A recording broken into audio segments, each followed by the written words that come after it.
Eu estava vendo um documentário falando a respeito da pandemia, o quanto de pessoas que morreram na pandemia, não somente no Brasil, mas em todo o globo terrestre, e teve muitas pessoas que ficaram espantadas com isso.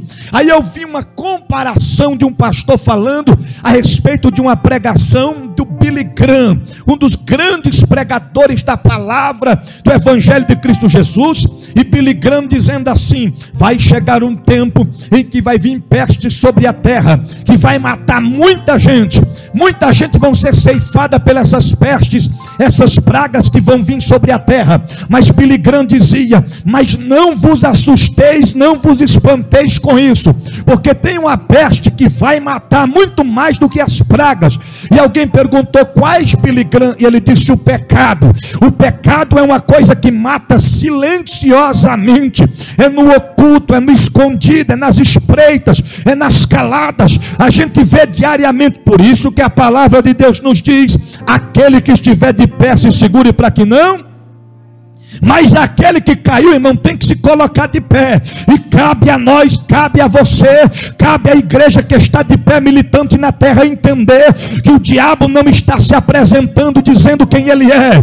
Ele vem com sapatinho de algodão, com seus argumentos, com suas propostas, com suas bandejas, com seus convites, para tentar contaminar o povo de Deus. Mas eu quero antecipar através desta palavra, para dizer nessa noite: diga não para o pecado, diga não para a carnalidade, diga não para as propostas, diga não para os convites indecentes, querido. O diabo é sagaz, é astuto, ele é enganador, ele é perverso e cruel. Ele está cercando as casas do povo de Deus, ele está cercando as famílias. Nesta madrugada, o Deus da Bíblia me deu uma visão de coisas terríveis que estão prestes a acontecer na terra, e o Deus da Bíblia testificou fortemente ao meu coração, dizendo: filho, pregue em tempo e em fora de tempo, fale a verdade, doa quem doer. O Espírito Santo testificou ao meu coração para alertar a igreja quanto ao vírus do pecado. Cuidado, irmão, vigia, irmão,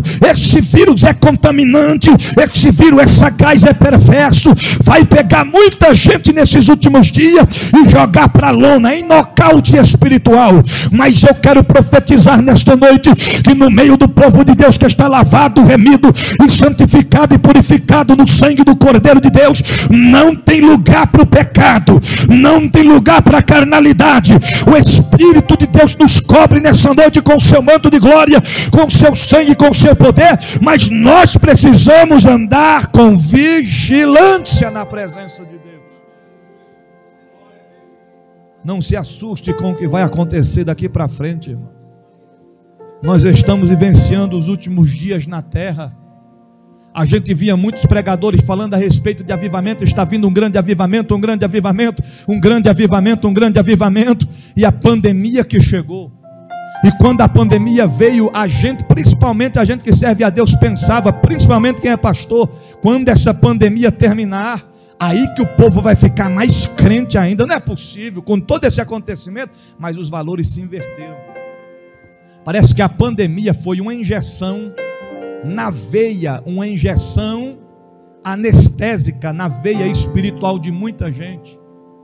Se a gente formos fazer uma lista para contar os nomes de pessoas que desistiram no meio da caminhada, durante esses tempos de pandemia, durante esses tempos de dificuldade, a gente fica assustado.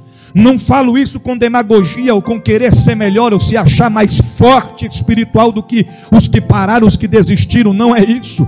Mas nós temos que entender que cada vez que nós vemos os sinais acontecendo, nós temos que nos posicionar e nos colocar de pé. Os sinais notificam, estão expressando claramente a respeito da volta e do arrebatamento da igreja. E nós temos que estar de prontidão, preparados para se encontrar com o noivo quando ele aparecer nas nuvens. Então nós precisamos se colocar de pé. Mas é importante lembrar que todas as vezes que um homem e uma mulher de Deus estiver de pé, o diabo vai estar preparando o laço do passarinheiro, a arapuca. Você está entendendo? A armadilha. Para quê?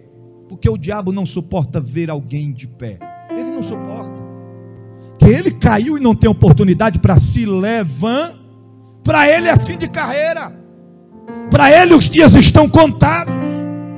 E ele não suporta a nossa comunhão com Deus, a nossa fidelidade com Deus. E ele vai armar para tentar te tirar da posição que Deus te colocou. O Espírito Santo de Deus está falando nessa noite claramente. Fique esperto, fique atento, fique vigilante. O Deus da Bíblia está avisando para depois você não dizer: Senhor, eu vacilei, porque eu não vigiei, porque que eu não me preparei, não me posicionei, não lembrei do que estava sendo ensinado. É tempo de despertamento espiritual.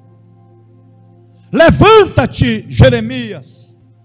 Põe-te de pé, Jeremias. Jeremias naquele momento se levantou. Aí o Jeremias se levantou. E depois que Jeremias se levanta, pastor Edilson, o Senhor disse assim: agora Jeremias, agora você desce. Olha o diferencial. O texto está dizendo: desce. Não é cai, Jeremias. Não é senta, Jeremias. O Senhor está dizendo: desce.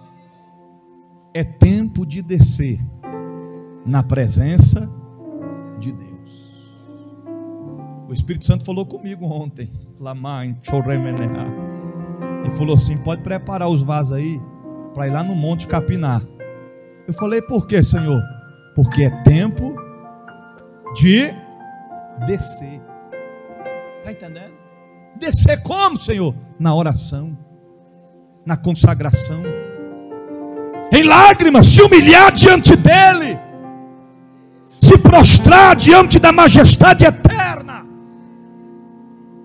Tem muita gente que não entendeu ainda que esta luta que você está enfrentando, você só vai vencer quando você tomar a posição, a atitude de descer. Descer. Desce em oração, aí você vai ver o sobrenatural de Deus acontecer. Queridos, a Bíblia diz em João 3,16 que Deus amou o mundo de tal maneira que enviou o seu único Filho unigênito, para que todo aquele que nele crê não pereça, mas tenha vida. Em outras palavras, o que é que o Pai fez? Filho, Jesus, você vai ter que descer. Para quê? Para morrer por um povo pecador, imperfeito, não merece, mas eu amo a cada um deles. Jesus desceu. Ele veio como homem, ele andou por estas terras. Ele sentiu tudo que nós sentimos, ele sabe as dores que nós sentimos, e foi muito mais além do que isso. Depois que Jesus desceu, ele teve que se ausentar. Ele subiu aos céus, mas ele disse: eu estou indo, mas vocês podem se preparar. Para quê? Ficai em Jerusalém, não se ausentai de lá. Por quê, Senhor? Até que do alto vocês serão revestidos de... Eu estou indo, mas eu vou enviar o meu Espírito. Atos 2, estavam todos reunidos no mesmo lugar, e de repente veio um vento veemente, impetuoso, começou a encher toda a casa aonde eles estavam. O que é que foi aquilo? Foi a descida.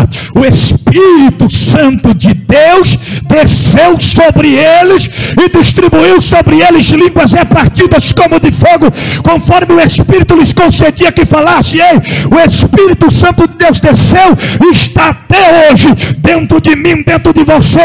Ele habita, ele mora, faz morada. Recebe a glória dele nessa noite.